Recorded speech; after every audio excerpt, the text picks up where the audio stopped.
లాంబరధరం విష్ణుం శశివర్ణం చతుర్భుజం ప్రసన్నవదనం ధ్యాయేత్ సర్వవిఘ్నోపశాంతయే. విద్యా కళా శోధన విధానం. పరమేశ్వరుడు చెప్పెను, పూర్వం నందున కళా ప్రతిష్ఠతో కూడా విద్యా కళా సంధానం చేసి వెనుకట వలె దానియందు తత్వవర్ణాదుల చింతన చెయ్యాలి. ఓం హాం హీం హూం హాం అనేది సంధాన మంత్రం. రాగశుద్ధ విద్యా నియతి కళా కౌల మాయా అవిద్యలని 7 తత్వాలు రా లా వాస శాస అను 6 వర్ణములను విద్యా కళాంతర్గతములు. ప్రణవం మొదలగు 21 పదములు కూడా తదంతర్గతంలే.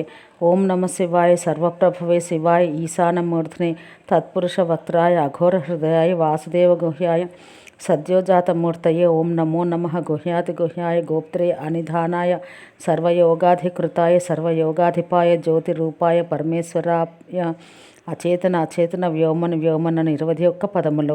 ఇప్పుడు మరలా స్వరూపం భువనముల స్వరూపం చెప్పబడుచున్నది. రుద్రుల స్వరూపం భువనముల స్వరూపం. ప్రమథ వాసుదేవ సర్వదేవోద్భవ భవోద్భవ వజ్రదేహ ప్రభు ధాతృ క్రమ విక్రమ సుప్రభ బుద్ధ ప్రశాంత నామన్ ఈశాన్ అక్షర శివ సశివ బభ్రు అక్షయ శంభు అదృష్టరూప నామన్ రూపవర్ధన మనోన్మన మహావీర చిత్రాంగ కళ్యాణులు. ఈ 25ను భువనములు రుద్రులు అని తెలియవలను. విద్యాకళలో అఘోర మంత్రం మారాలు బీజములు, పూష హస్తి జిహ్వ అనునవి నాడులు, వ్యాననాదములు 2 ప్రాణవాయువులు, రూపం ఒక్కటే విషయం. పాదములు నేత్రములు ఇంద్రియములు శబ్దస్పర్శ రూపములు 3 గుణములు. సుషుప్తి అవస్థ రుద్రదేవుడు కారణం. భువనాది సమస్త వస్తువులు విద్యాంతర్గతములని భావన చెయ్యాలి. ఓం హూం హైం హోం అనేది సంధాన మంత్రం. రక్తవర్ణం స్వస్తిక చిహ్నాంతిక మగ త్రికోణాకర మండలం భావన చెయ్యాలి. శిష్యుని పక్షంను తాళంను కళాపాస ఛేదనం శిష్య హృదయ ప్రవేశం వాని జీవన చైతన్యం పాస విముక్తం చేయట అతని హృదయ ప్రదేశం నుండి జీవ చైతన్యముల ఆకర్షణ గ్రహణంలో చెయ్యాలి. జీవ చైతన్యాన్ని తన ఆత్మయందు ఆరోపించుకున్నట కళాపాస సంగ్రహణం దాన్ని కుండంనందు స్థాపించుట ఇవన్నీ వెనుకటి వలె చెయ్యాలి. కారణరూపుడకు రుద్రదేవుని ఆవాహన పూజాదులు చేసి శిష్యునికి బంధం చేయవలదని అతన్ని ప్రార్థించాలి. మాతాపిత్రాదుల ఆవాహనం చేసి శిష్యుని హృదయాన్ని తాడనం చెయ్యాలి. పూర్వోక్త విద్యానుసారంగా అస్త్రమంత్రంతో హృదయమునందు ప్రవేశించి జీవ చైతన్యాన్ని కళాపాస విముక్తం చెయ్యాలి. మరలా దాన్ని ఆకర్షించి గ్రహించి తన ఆత్మలో చేర్చుకోవాలి. వామ ఉద్భవ ముద్రతో దాన్ని వాగీశ్వరీదేవి గర్భం నందు స్థాపించినట్లు భావన చెయ్యాలి. పిమ్మట దేహ సంపాదనం చేసి జన్మ అధికార భోగ లయ శ్రోతశుద్ధి తత్వశుద్ధుల కొరకు సకల మలకర్మాది నిర్మూలనం కొరకు పాసబంధ నివృత్తి కొరకు నిష్కృతి కొరకు స్వాహాంతాంతర మంత్రంచే 100 హోమములు చెయ్యాలి. పిమ్మట అస్త్రమంత్రంతో పాసబంధ శిథిలీకరణం మలశక్తి తిరోధానం కళాపాసఛేదనం మర్దనం వర్తలీకరణం దాహం అంకురాభావ సంపాదనం ప్రాయశ్చిత్త కర్మ ఇవన్నీ వెనుకటి వలె చేయాలి. పిదప రుద్రుని ఆవాహన చేసి పూజించి ఓం హాం రూపగంధం శుల్కం రుద్ర గృహాన స్వాహాను మంత్రంతో రూపగంధములను సమర్పించాలి. పరమేశ్వరుని ఆజ్ఞ వినిపించి రుద్రుని విసర్జించవలను. జీవ చైతన్యాన్ని తన ఆత్మలో నుంచి దాని పాససూత్రం నందు చేర్చాలి. జలబిందు స్వరూపమగు ఆ చైతన్యాన్ని శిష్యుని శిరంపై ఉంచి మాతాపితరులను విసర్జించాలి.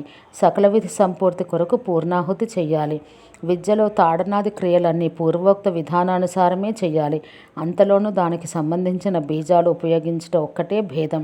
ఈ విధానం అంతా పూర్తయితే విద్యా కళాశోధన మగును. శాంతి కళా శోధన విధానం. పరమేశ్వరుడు చెప్పెను, పూర్వోక్త విధానంతో విద్యాకళను శాంతికళతో విధిపూర్వకంగా సంధానం చెయ్యాలి. అందుకు ఓం హాం హుం హాం అన్నది మంత్రం.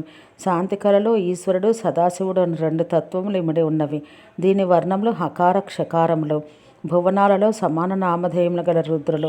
వీరు ప్రభవ సమయ క్షుద్ర విమల శివ ఘన నిరంజన అంగార సుశిర దీప్తకారణ త్రిదళేశ్వర కాలదేవ సూక్ష్మ అంబుజేశ్వర్లను 14 రుద్రులు శాంతి కళలో ప్రతిష్ఠితులు. వ్యోమవ్యాపినే వ్యోమరూపాయ సర్వవ్యాపినే శివాయ అంతాయ అనాథాయ అనాశ్రితాయ ధ్రువాయ శాశ్వతాయ యోగపీఠ సంస్థితాయ నిత్యయోగిని ధ్యానాహరాయ అనేవి 12 పదాలు. పురుష కవచాలు 2 మంత్రాలు. బిందు జకారములు బీజములు. అలంబుష యస అన్నవి 2 నాడులు. కృకర కూర్మములు 2 ప్రాణవాయువులు. త్వక్కు హస్తములు 2 ఇంద్రియాలు. విషయము స్పర్శ శబ్దములు 2 గుణములు. ఈశ్వరుడు ఏకైక కారణం. దీని అవస్థ తురీయావస్థ. ఈ విధంగా భువనాది సకల తత్వాలను శాంతికలలో ఉన్నట్టు భావన చేసి వెనుకటి వల్లనే తాడన భేదన హృదయ ప్రవేశ చైతన్య వియోజన ఆకర్షణ గ్రహణములు చెయ్యాలి. పిదప శాంతిముఖ సూత్రంచే చైతన్యాన్ని తనలో ఆరోపించుకొని కళను గ్రహించి కుండమునందు ఉంచాలి. పిమ్మట ఈశ్వరుని ఈ విధంగా ప్రార్థించాలి. ఓ పరమేశ, నేను ఈ ముముక్షువుకు నీ అధికారం నందు దీక్ష ఇస్తున్నాను. ఇతనికి అనుకూలుడుగా ఉండము. మాతాపిత్ర వాహనాధికం శిష్యతాడనాధికం చేసి చైతన్యం గ్రహించి ఆత్మతో యోజనం చేయాలి. వెనుకటి వలనే మాతాపితృ సంయోగ భావన చేసి హృదయమంత్ర సంపుటిమగు ఆత్మబీజం ఉచ్చరిస్తూ ఉద్భవనాడితో ఆ చైతన్యాన్ని దేవీ గర్భం నందు ఉంచాలి. దేహోత్పత్తి కొరకు హృదయమంత్రంతోనూ, జన్మ కొరకు శిరోమంత్రంతోనూ, అధికార సిద్ధి కొరకు శిఖామంత్రంతోనూ, భోగం కొరకు కవచమంత్రంతోనూ, లయ కొరకు శస్త్రమంత్రంతోనూ, శ్రోతశుద్ధి కొరకు శివమంత్రంతోనూ, తత్వశోధనం కొరకు హృదయమంత్రంతో 5 హోమాలు చేయాలి. గర్భాధానాది సంస్కారములు కూడా వెనుకటి వలె చేయాలి. ఓం శాంతి శాంతి శాంతి.